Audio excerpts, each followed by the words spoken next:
Hey everybody, welcome into Folklore and Flourish. You're here today with Jane on May 17th. We are in the month of creation and fertility in the archetype of the life giver. And today, with week 3, Sacred Body and Desire, we have the union. So today's theme is sacred sexuality with the union, and the lesson is bodies carry divinity. So there is no explicit content. We're really emphasizing that today is sacred sexuality and the bodies that carry divinity, as well as just the fact that all bodies do. Okay, so we're going to look at that through Egyptian, Greek, Indian, and Polynesian folklore today. We're going to think about the question, where do spirit and body meet in me? So as you listen to these stories, think about, where do my body and my spirit meet within me? And then we are going to touch our heart gently today and pause with the sensation. So take a second to really breathe in, be in that stillness, touch your heart, and to pause with the sensation. And then I'm going to leave you with the fact that you're going to honor one moment today where presence bridges inner and outer life. So honor one moment today where presence bridges inner and outer life, and enjoy these 4 stories on the union, and we will see you tomorrow. Bye.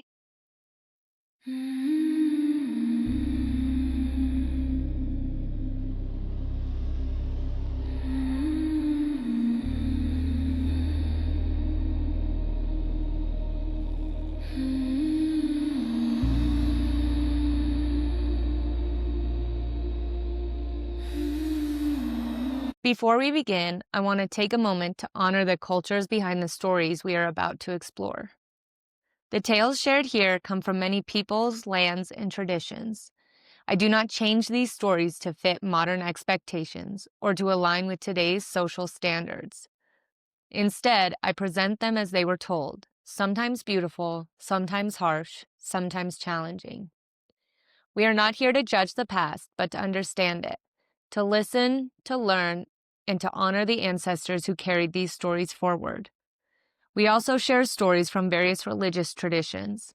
These are presented in their historical and spiritual context, with respect for their beliefs that they represent.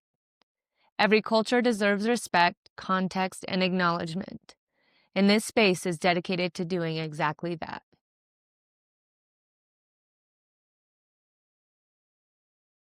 Story 1, Isis and Osiris, the union that restores life. In the fertile lands along the Nile, where the rhythm of the river shaped the rhythm of existence, there lived a divine pair whose bond was not only one of love, but of creation, restoration, and sacred union. This was Isis, the great mother, healer, and magician, and Osiris, the king who brought order, agriculture, and life to the people. Together, they embodied a union that extended beyond companionship into the very structure of life itself, a harmony between spirit and body, between death and renewal, between what is broken and what can be made whole again. Osiris ruled as a wise and just king, teaching humanity how to cultivate the land, how to live in balance, how to transform chaos into order. Under his guidance, the people thrived, and the land reflected this prosperity. Yet harmony often stirs resistance, and Osiris's brother Set, who embodied disorder and disruption, grew envious of this balance. Through deception, Set brought about Osiris's death, sealing him within a coffin and casting him into the Nile, allowing the current to carry him far from the life he had once sustained. In this moment, the union between Isis and Osiris was broken, and with it, the balance of the world began to shift. But Isis did not accept this ending. Her devotion was not passive, nor was her love limited by death. She began a journey across lands and waters, searching for the body of Osiris, guided by intuition, by memory, by the unyielding force of her connection to him. When she finally found him, she did not simply mourn, she acted. Yet even this reunion was not final, for Set, discovering what had been done, tore Osiris's body into pieces and scattered them across the land, ensuring that he could not be restored easily, that the union would remain severed. What followed was not despair, but one of the most powerful acts of restoration in all of myth. Isis, joined by her sister, Nephthys, moved across the land, gathering each piece of Osiris with patience and care. This was not a task of speed, but of devotion, of attention, of the willingness to bring together what had been broken. Each piece recovered was an act of love, each step a refusal to allow separation to be the final truth. Through her magic, her knowledge, and her connection to the unseen forces of life, Isis reassembled Osiris, not merely restoring his form, but preparing the conditions for something greater. In a moment that transcends ordinary understanding, Isis breathed life into Osiris once more, not returning him fully to the world of the living, but bridging the space between life and death. Through this sacred union, even in the shadow of loss, conception occurred. From this union came Horus, the child who would carry forward the legacy of both parents, the embodiment of continuity, of life that persists even when it has been challenged. Osiris, transformed, became the ruler of the underworld, guiding those who passed from life into the next realm, while Isis remained in the world, raising Horus, protecting him, ensuring that what had been restored would continue. The union of Isis and Osiris is not simply a story of love, but of sacred sexuality in its deepest sense, the merging of forces that create, sustain, and renew life. It is not limited to physical connection, but encompasses spiritual alignment, emotional devotion, and the power to bring forth life even in the face of destruction. Their bond shows that union is not fragile, but resilient, capable of enduring separation, loss, and transformation. It reveals that creation does not only occur in moments of ease, but can arise from effort, from healing, from the reweaving of what has been torn apart. For the people who told this story, Isis represented the active force of restoration, the one who gathers, heals, and brings life back into motion. Osiris represented the cycle of death and rebirth, the understanding that life does not end but changes form. Together, they illustrated a truth that extended beyond their story, that union is not static but dynamic, that it requires participation, intention, and the willingness to move through difficulty to maintain connection. Thus, their story remains as a reflection of sacred union, not as something idealized or untouched by hardship, but as something lived, tested, and ultimately transformative. In every act of healing, in every effort to restore what has been broken, in every moment where connection is chosen despite challenge, there echoes the presence of Isis and Osiris. Their union is not confined to myth, but lives on in the understanding that life itself is sustained through the meeting of forces, through the blending of spirit and body, through the commitment to bring forth what is possible, even when it seems lost. Story 2, Aphrodite and Ares, the union of passion and power. In the mythic world of the Greeks, where gods embodied not only ideals but the full spectrum of human experience, there existed a union that was neither orderly nor restrained, but vivid, magnetic, and deeply alive. This was the bond between Aphrodite, goddess of love, beauty, and desire, and Ares, god of war, force, and raw power. When one might expect conflict between such forces, there instead emerged a connection that revealed something essential. That creation itself is not born from gentleness alone, but from the meeting of opposites, from the tension and attraction between energies that might otherwise remain separate. Aphrodite moved through the world as the embodiment of attraction, her presence stirring longing, connection, and the subtle pull that draws beings toward one another. Her influence was not forceful, but irresistible, shaping relationships, inspiring union, and awakening the desire that brings life into motion. Ares, in contrast, represented directness, intensity, and action. He did not wait, nor did he hesitate, embodying the energy that pushes forward, that breaks through barriers, that transforms potential into reality. Alone, each held power, but together, their union created something dynamic. A blending of attraction and action, of desire and execution, of feeling and force. Their connection was not one sanctioned by order or expectation. Aphrodite was married to Hephaestus, the god of craftsmanship, whose nature was steady, grounded, and deliberate. Yet her bond with Ares existed beyond these structures, not bound by the conventions of divine society. It was a union driven by alignment at a deeper level, where desire met action, where attraction found its counterpart in movement. This relationship was often portrayed as secretive, hidden from the eyes of others. Yet it was also known, a reflection of the truth that such forces cannot be fully concealed. Desire and power, when they meet, create a presence that is felt, whether acknowledged or not. From their union came children who embodied the qualities of both parents. Eros, representing desire itself, Harmonia, symbolizing balance and unity, and others who carried aspects of both love and conflict. In this, their connection was shown to be generative, not merely an exchange between two, but a source of new life, new expressions of existence. The Greeks understood that such unions, though complex, were part of the fabric of life, that creation often arises from the blending of forces that are not identical, but complementary in their differences. There is also within their story a recognition of exposure, of the moment when what is hidden becomes visible. In one tale, Hephaestus, aware of their relationship, crafted a net so fine it could not be seen, capturing Aphrodite and Ares together and revealing them to the other gods. This moment is often interpreted as one of shame, yet it also reflects a deeper truth, that what is powerful and real cannot remain concealed indefinitely, that desire and connection will find their way into the open. The gods who witnessed this did not destroy the union, but observed it, recognizing it as part of the broader reality in which they all existed. The union of Aphrodite and Ares is not presented as ideal in the sense of harmony without tension, but as real, as something that contains both beauty and complexity. It shows that desire is not separate from strength, that attraction alone does not create, but when paired with action, it becomes a force that shapes the world. Their relationship reflects the interplay between feeling and doing, between the internal and external, between the impulse to connect and the movement that makes that connection real. For those who told these stories, there was an understanding that life itself emerges from such unions, that creation is not always neat or orderly, but often arises from the meeting of different energies, from the willingness to engage with what is both familiar and challenging. Aphrodite and Ares together illustrate that sacred union is not limited to calm or gentle expressions, but can include intensity, passion, and transformation. It is in this meeting that something new is formed, something that carries forward the essence of both, yet becomes its own expression. Thus, their story remains as a reflection of the power of union, not as something to be simplified, but as something to be understood in its fullness. In every moment, when desire meets action, where feeling moves into expression, where connection becomes creation, there is the echo of Aphrodite and Ares.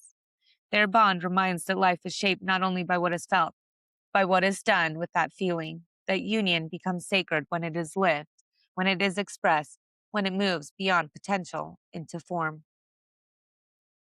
Story 3, Shiva and Parvati, the union of stillness and energy. In the vast philosophical landscape of Hindu tradition, where existence is understood not as fixed, but as a dynamic interplay of forces, there exists a sacred union that defines creation itself. This is the union of Shiva and Parvati, a relationship that is not merely romantic or symbolic, but foundational, representing the meaning of consciousness and energy, stillness and movement, the eternal and the manifest. Together they form a balance upon which all life depends, a reminder that neither force alone is sufficient, and that true creation arises only when both are present and aligned. Shiva, in his essence, is the great ascetic, the embodiment of pure awareness, detached from the material world, existing in deep meditation upon Mount Kailash. He represents consciousness without form, the silent witness, the infinite stillness that underlines all existence. In this state, he is complete, yet unmoving, untouched by desire, unaffected by the unfolding of the world. Without disturbance, without engagement, he remains beyond the cycles of creation, preservation, and destruction. Yet this very stillness, though powerful, leaves the world without motion, without the energy needed for life to manifest. Parvati, in contrast, is the embodiment of Shakti, the dynamic energy that animates the universe. She is not separate from nature, but is nature itself, fertile, creative, and full of movement. She represents the force that brings form into being, that transforms potential into reality, that drives the cycles of life forward. Yet without consciousness to guide it, energy alone can be directionless, expansive but uncentered. It is in the meeting of these two forces that balance is achieved, that life can exist in both awareness and form. Parvati's journey toward union with Shiva is one of devotion, discipline, and transformation. She does not simply approach him with expecting connection, but undergoes deep spiritual practice, aligning herself with the very essence of what he represents. Through meditation, austerity, and unwavering focus, she becomes attuned to his state of being, not by abandoning her own nature, but by refining it. In doing so, she bridges the gap between energy and stillness, showing that union is not imposed, but cultivated, that it requires preparation, intention, and alignment. When Shiva finally recognizes Parvati, it is not as an interruption, but as a connection. He sees in her not distraction, but balance, the necessary counterpart of his own nature. Their union is not one of dominance or submission, but of integration, where consciousness and energy come together to create a whole. This is often represented in the form of Ardhana Ri Shvara, a composite figure that is half Shiva, half Parvati, symbolizing that they are not separate entities, but two aspects of a single reality. In this form, the boundaries between masculine and feminine, between stillness and motion, dissolve, revealing the unity that underlines all duality. From their union comes creation itself, the manifestation of the universe as it is known. Their relationship is not static, but dynamic, reflecting the ongoing interplay between awareness and action, between observation and participation. At times, Shiva returns to stillness, withdrawing into meditation, and at times he engages, dancing as Nataraja, embodying the movement that Parvati represents. Parvati, too, moves between forms, from the nurturing mother to the fierce protector, expressing the full range of energy that life requires. Together, they demonstrate that union is not a single moment, but a continuous process, a balance that must be maintained through awareness and presence. The people who honor this union understand that it exists not only in the divine, but within themselves. Each individual carries both aspects, the capacity for stillness and the capacity for movement, for awareness and for action. To live in balance is to recognize and integrate these forces, to allow them to work together rather than in opposition. The union of Shiva and Parvati becomes a model, not for imitation, but for understanding, a reflection of the deeper truth that life is sustained through the meaning of complementary energies. Thus, their story stands as a profound expression of sacred union, not limited to physical connection, but encompassing the totality of existence. It reveals that the body and the spirit are not separate, but interconnected, that divinity is not found in one alone, but in the harmony between them. In every moment where awareness meets action, where stillness gives rise to movement, where intention becomes form, there is a presence of Shiva and Parvati, the eternal union that continues to create, sustain, and transform life itself. Story 4, Sky Father and Earth Mother, the first embrace that brought forth life. In the earliest telling of the world across many Polynesian traditions, before the winds had names and before the oceans had pathways, there existed only two vast presences, bound so close together that nothing else could exist between them. This was Rangni, the Sky Father, and Papa, the Earth Mother. They were not distant from one another, nor separate, but pressed tightly together in an eternal embrace, their bodies forming the whole of existence. In their closeness, there was unity, but there was also darkness, for no light could enter the space between them. And within that space, their children came into being, living in a world without sky, without horizon, without the room to grow. Their children, the Atua, the gods of wind, forest, sea, and all elements of the world, existed within this confined space, aware of both the presence of their parents and the limitations of their closeness.